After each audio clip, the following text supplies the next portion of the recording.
Thangmaiban MLA Khumukcham Joyshree blames BJP-led state government for high COVID-19 mortality rate in Manipur.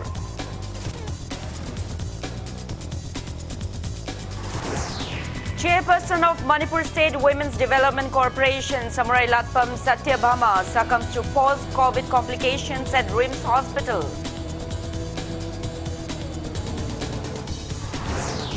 And India reports above 3,29,000 new COVID-19 cases and above 3,56,000 recoveries in 24 hours. Hello and welcome to Impact News. You're watching Afternoon News. I'm Joyshree Usham. To stay protected from coronavirus, wash your hands frequently, wear your mask properly and maintain a safe distance. Now the news in details. Thangmaiban MLA Khumukcham Joyshree has blamed the BJP-led state government for the increasing COVID mortality rate in Manipur. Speaking to media, MLA Joyshree expressed dissatisfaction over the initiatives taken by the state government to tackle COVID-19 pandemic in the state. He termed the COVID admission committee formed by the government to take responsibility for admission of COVID-19 patients to hospitals as a complete failure and blamed the committee for the steep rise of COVID mortality rate in the state. Video released from the MLA condemned that many COVID patients are being denied admission to hospitals and COVID care centers without the requisite recommendation of the admission committee. Hence, many COVID patients are lying at the gates of hospitals and COVID care centers without medical attention on time, eventually leading to the death of several patients. Stating that it takes a day for an MLA to get permission from the committee, MLA Joyshree asked how difficult it must be for a civilian to get admission in such a scenario. The Thangmaiban MLA said it is high time for the BJP-led state government to look into the matter. He said it would be wrong for the government to use hit-and-miss method in battling the pandemic, and the government should take effective measures on war footing. He also appeals to the government to utilize army for admission of COVID patients to hospitals and also to utilize IT professionals for fast admission and treatment of COVID patients.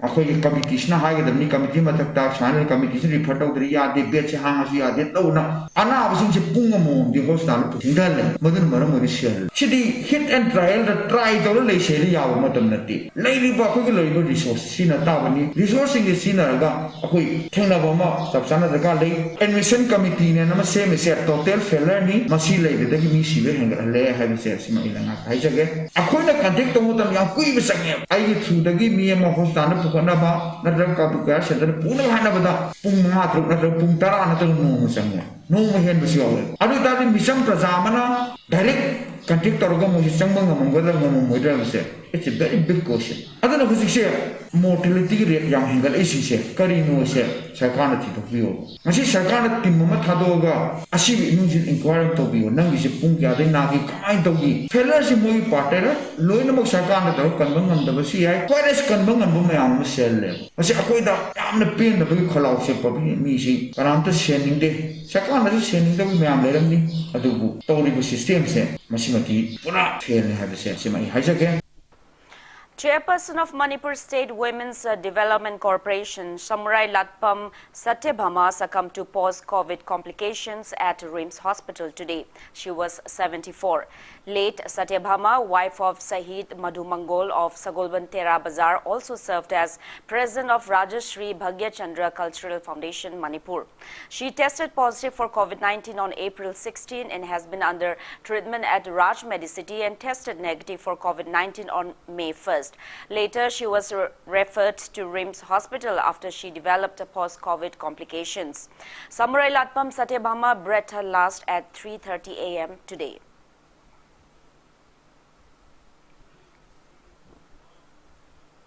Curfew imposed in 7 districts of the state in the wake of second wave of coronavirus outbreak in Manipur enters fourth day today. Normal life is being affected. Roads where deserted looks and movement of people and vehicles are being strictly restricted except for essentials and medical emergencies. Pauna and Thangal markets remain shut down except for medical stores. District police personnel are being deployed at strategic locations since morning to ensure strict enforcement of curfew. However, some vehicles were seen running in Imphal West and Imphal East district.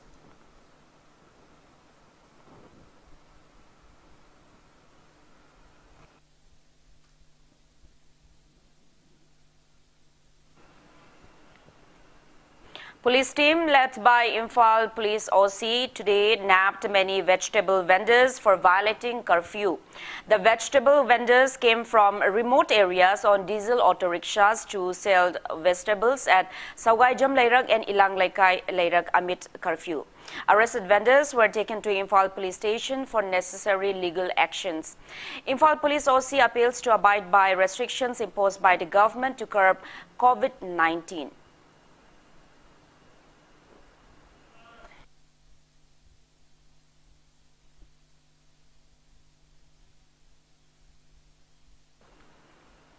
Manipur Drivers Association has appealed to stop harassing drivers who are bringing in essential commodities for people in the state. Secretary of Manipur Drivers Association KSH Sanjoy said that the order issued by State Chief Secretary in charge on May 7 exempts essential goods vehicles from curfew restrictions. He expressed disappointment that police are issuing TR, that is traffic regulations fine, to the drivers despite the exemption.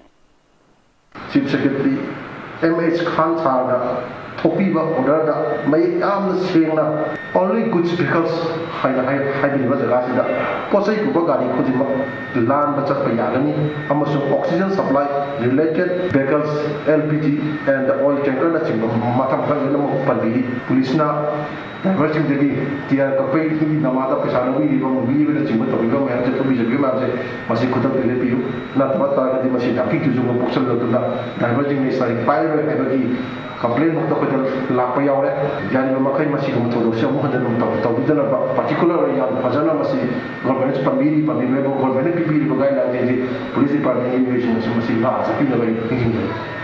Chief Secretary M.H. Khan Sarda. Youth Forum for Protection of Human Rights has submitted a memorandum to the Chief Minister to allow bank transactions even for the NGOs. Relief items have been distributed to residents of COVID containment zones in IMC wards number 15, 16 and 17 of Singjamay Assembly Constituency. The items were donated by social worker Ngangbam Robert. Speaking on the sidelines, he appeals to abide by COVID-19 SOPs and also appeals to the government to meet the basic needs of the public amid the pandemic. All Manipur Primary Teachers Association 2011 has appeals to the government to provide the necessary equipments to government school teachers who have been deployed as frontline workers at COVID care centers. Press release from the association also appeals to make special arrangements to vaccinate those teachers who have been assigned to duty as COVID warriors. Now it's time for a small commercial break. After the break, we bring you updates on coronavirus cases in India and the world. Keep watching Impact News.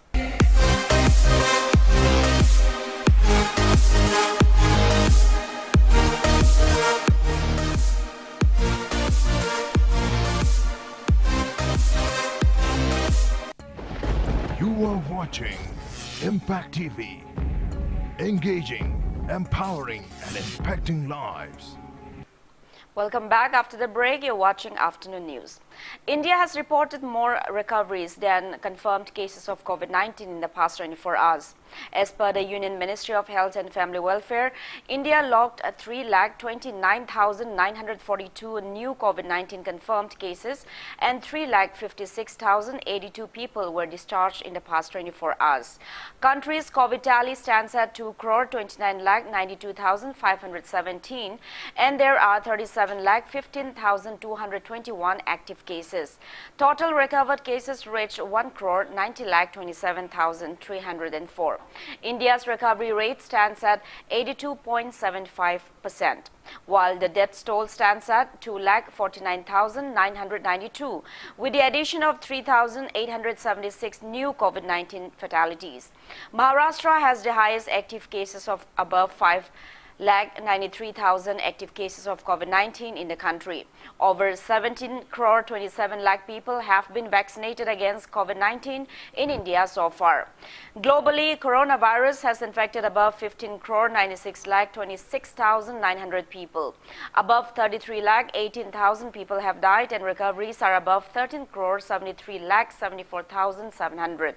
USA has the highest active cases of above 64 lakh 11,000 in the world, followed by India and Brazil.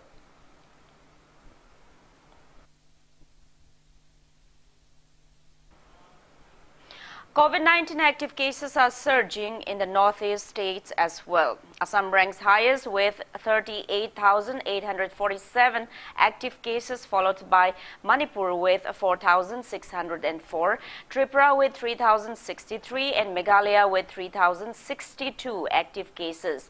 There are 2,884 active cases of COVID-19 in Nagaland, 2,540 in Sikkim, 1,955 in Arunachal Pradesh, and 1,854 in Mizoram.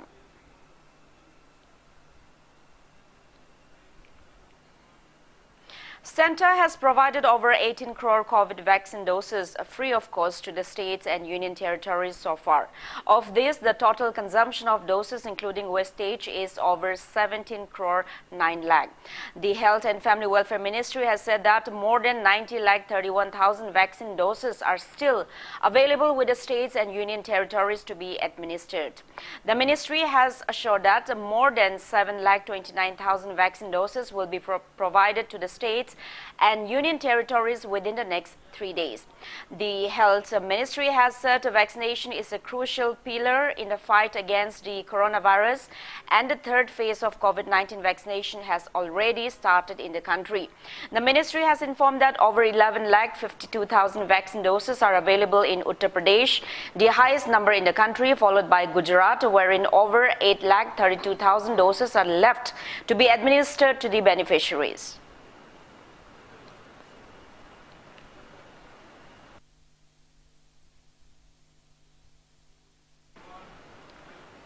Government has scotched the rumors that 5G technology is causing the spread of COVID-19. The Ministry of Communications said it has come to its notice that several misleading messages are being circulated on various social media platforms claiming that the second wave of coronavirus has been caused by the testing of the 5G mobile towers. It said these messages are utter nonsense and absolutely incorrect. It urged the general public not to be fooled by fake information and rumors spread in this matter. The ministry said that the claims linking the 5G technology with the COVID-19 pandemic has no scientific basis. It informed that testing of the 5G network has not yet started anywhere in India, and the claim that 5G trials or networks are causing coronavirus in India is baseless and untrue. Mobile towers emit non-ionizing low radio frequencies and are incapable of causing any kind of damage to living cells, including human beings. The Department of Telecommunications has prescribed norms for exposure limits for the radio frequency fields, which are 10 times more stringent than the safe limits prescribed by International Commission on Non-Ionizing Radiation Protection and recommended by WHO.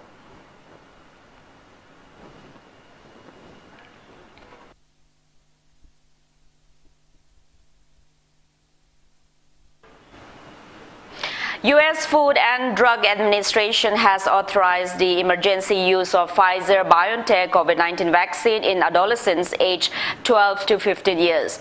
In a news release posted on its website, the FDA determines that the Pfizer-BioNTech COVID-19 vaccine has met the statutory criteria to amend the emergency use authorization, which was originally issued on December 11 last year, and that the known and potential benefits of the vaccine in individuals individuals 12 years of age and older outweigh the known and potential risk.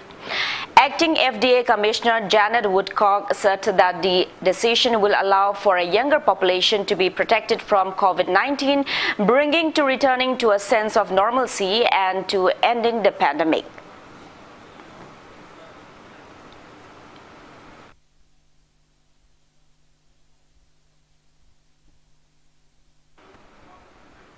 A 12-year-old boy was killed in a grenade blast in Tinsukia district of Assam today. Police also said that the victim was riding a bicycle when he found a grenade lying on the road at Hajong village in Jagun police station area of the district. A senior police officer said that the bomb went off when the boy tried to pick it up, critically injuring him. He was immediately rushed to Margherita Civil Hospital where doctors declared him brought death.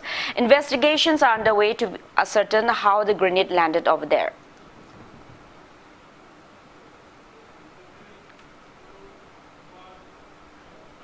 An Indian Air Force IL-76 aircraft today airlifted oxygen containers from Jakarta. Transfer of personnel of Indonesia's defense forces on completion of service courses in India was also undertaken. Indian Air Force continues to airlift medical supplies from France, Singapore, Amsterdam and within India.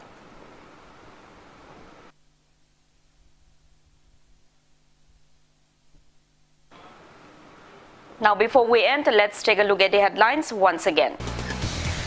Thangmaiban MLA Kumuktam Joy Kishan blames BJP-led state government for high COVID-19 mortality rate in Manipur.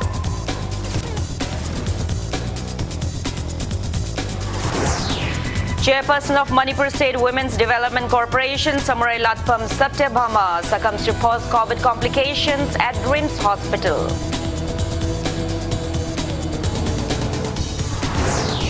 And India reports above 3,29,000 new COVID-19 cases and above 3,56,000 recoveries in 24 hours. That's all we have in this bulletin. Thank you for being with us. For more news, you can also follow Impact TV on Facebook, Twitter, Instagram, and